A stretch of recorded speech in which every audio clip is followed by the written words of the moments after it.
এই নিন কচুরি। ও বাবা, এই তো হিঙের গন্ধ বেরোচ্ছে। আরে নিন, ঠান্ডা হয়ে যাবে তো। ঠান্ডা হয়ে গেলে তার কচুরির মজাই নেই। হ্যাঁ হ্যাঁ,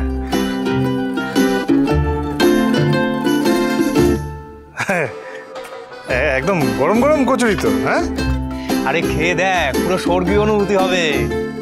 ঠিক বলেছিস, তাই দেখি। হ্যাঁ,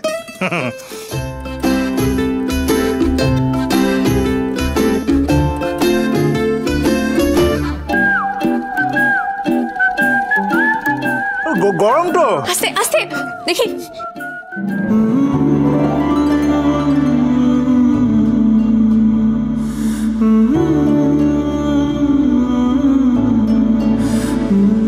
এভাবে গরম জিনিসটা কেউ খায়? মুখটা পুড়ে যেত তো। আমার জন্য লোকজনের মুখ বেশি পড়ে, আপনার কত চাপ নিতে হবে না। আপনি বসুন, যান গিয়ে ধীরে সুস্থে শান্তি মতো খান তো। বাড়ির হাওয়া যা গরম, সেটা এই কচুরি আর ঠান্ডা হবে না। না না না, ও যাই বলুন না।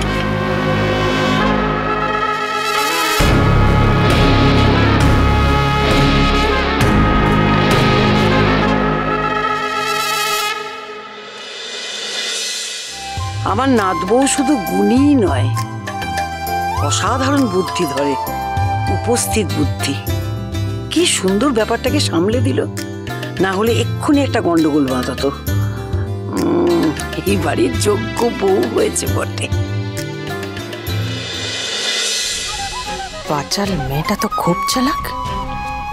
মহারাজের মতন দামাল হাতিটাকে বুদ্ধি করে শান্ত করলো। কিন্তু ও মেয়ে চেনে না পূর্ণিমা মুখার্জিকে।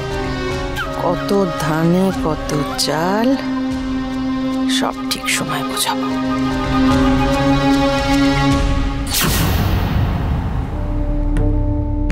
আপনি আমাকে একটুও বোঝার চেষ্টা করেন না, শুধু বুঝে ঘেন্না করেন আমায়।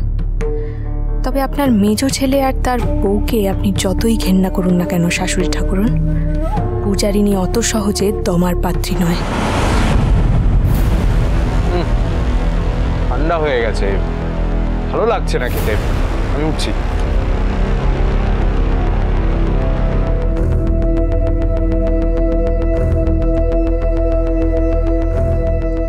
যাক, আপদ বিদায় হলো।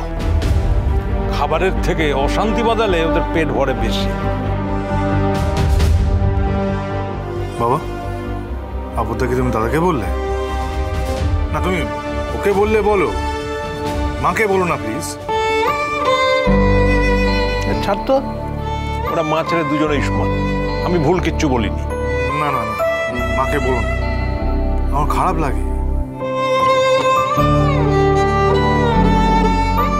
গুন্ডাটা সত্যিই অদ্ভুত, যে মা ওকে এত অপমান করে, তার নামে কোনো খারাপ কিছু বাবার মুখ থেকেও শুনতে চায় না। উড়ান সোম থেকে রবি প্রতিদিন রাত ৮টায় স্টার জলসায় ও ডিজনি প্লাস হটস্টারে।